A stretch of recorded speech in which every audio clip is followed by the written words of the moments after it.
Hi everyone, Creighton Webb with SunWest Communications. I hope this finds you well and safe at home. Lots of talk right now about getting back to business, opening states back up, getting back to work. And whether you think it's too early and premature or too late, it is not too early to begin talking about and thinking about and planning for how you will communicate about your organization in a post-COVID-19 world. Not just talking about how you'll communicate to your employees that it's time to get back to work and how you'll keep them safe, or to your customers that you're open for business, but more strategic. 4 tips today. First and foremost, think about the appropriateness of connecting your brand back to the virus.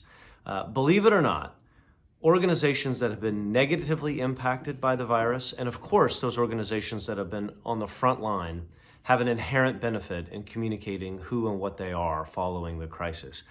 We all have heard from our local restaurants or retailers, hey, don't forget about us, or Takeout Tuesday, or curbside pickup, and you inherently want to help and do business with those organizations. And juxtapose that with the emails that you've been getting from the sharks and piranhas who are saying, if you want to survive COVID-19, we have the service for you. It just feels opportunistic, even predatory in nature.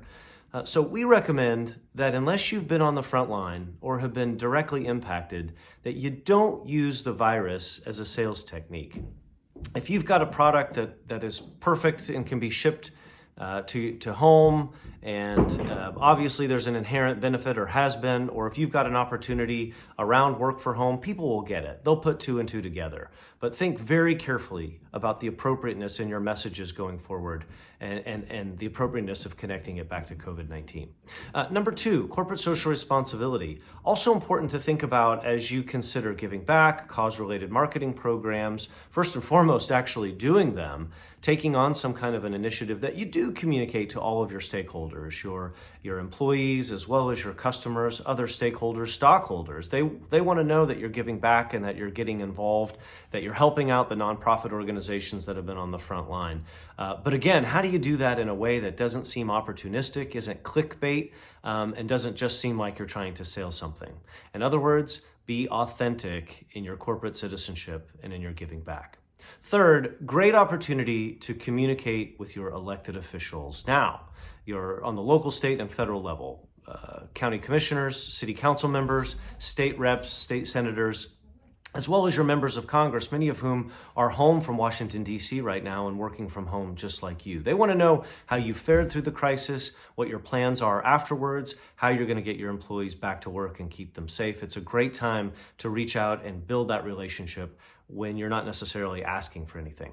Fourth and finally, many organizations, many of us have had to make operational changes during the crisis. And I'm not just talking about learning how to use Zoom or video conferences or VPN. I'm talking about true, actual operational changes, in many cases on the technology front. We're working with an organization right now that has had to make huge technology changes just in order to keep its doors open and in order to serve its customers. They have been criticized for years about their platforms and the lack of customer service, and that it just didn't work. And for cost reasons or efficiency reasons or both, they just wouldn't pull the trigger before. COVID-19 forced them to do it. So in a post-crisis world, there will be a great opportunity to talk about that, and at the right time and the right way. And it's something to plan for. Those changes that you've made, how do you alert and let your customers know about your improvements without it seeming self-serving? Just 4 quick pieces of advice today from SunWest Communications. Again, I hope you're staying safe and well. Take care, be careful, and be kind, and we'll see you next time.